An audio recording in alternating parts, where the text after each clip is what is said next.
अस्सलामु अलैकुम वरहमतुल्लाहि वबरकातुहू। तरावी की दुआ याद नहीं है तो क्या करें? क्या तरावी नहीं होंगी? बहुत सारे लोग ये सवाल पूछते हैं जैसे ही रमज़ान का महीना शुरू होता है। तो मैंने सोचा कि चलो इस मसले को ही क्लियर कर दें। और तरावी की दुआ कौन सी है? तो सबसे पहले तो आप तरावी की दुआ देखें, स्क्रीन पर देख सकते हैं। ये तरावी की दुआ है।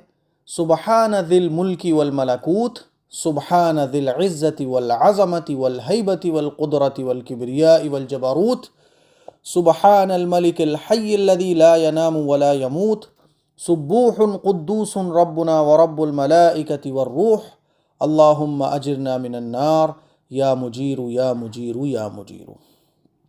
ये है तरावी की दुआ।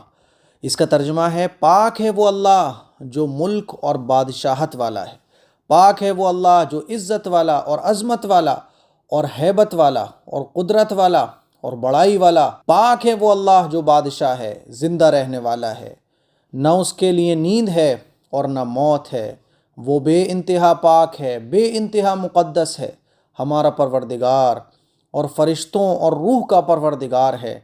इलाही हमें आग से बचाना, ए बचाने वाले, ए पनाह देने वाले, ए निजात देने वाले। तो ये तरावी की दुआ है। अब जिनको ये दुआ याद नहीं है तो वो क्या करें? तो कुछ ना करें भाई, कुछ और पढ़ लें आप। ये जो तरावी की दुआ है ना, ये कोई हदीस से साबित नहीं है। हाँ, इस दुआ के जो अल्फाज हैं वो मुख्तलिफ रिवायात से उलमा ने लेकर अवाम की सहूलत के लिए एक दुआ बना दी कि भाई ये दुआ आप पढ़ सकते हो तरावी की 4 रकात के बाद। क्योंकि जब हम तरावी पढ़ते हैं तो 4 रकात के बाद थोड़ी सी देर बैठते हैं, तो वो जो थोड़ी सी देर बैठते हैं उसमें आप इस दुआ को पढ़ सकते हो।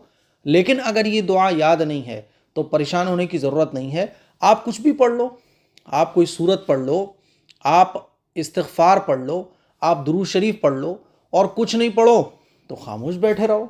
ठीक है? तो ये दुआ पढ़ना जो तरावी की दुआ है ये कोई ज़रूरी नहीं है, बल्कि आप ये दुआ पढ़ सकते हैं। लोगों की सहूलत के लिए उलमा ने मुख्तलिफ़ रिवायात से जो अहादीस मुबारका में अल्फाज आए हैं दुआ के, उनमें से चुन चुन कर एक दुआ लोगों की सहूलत के लिए दी कि भाई तरावी की 4 रकात के बाद इस दुआ को पढ़ लिया करो।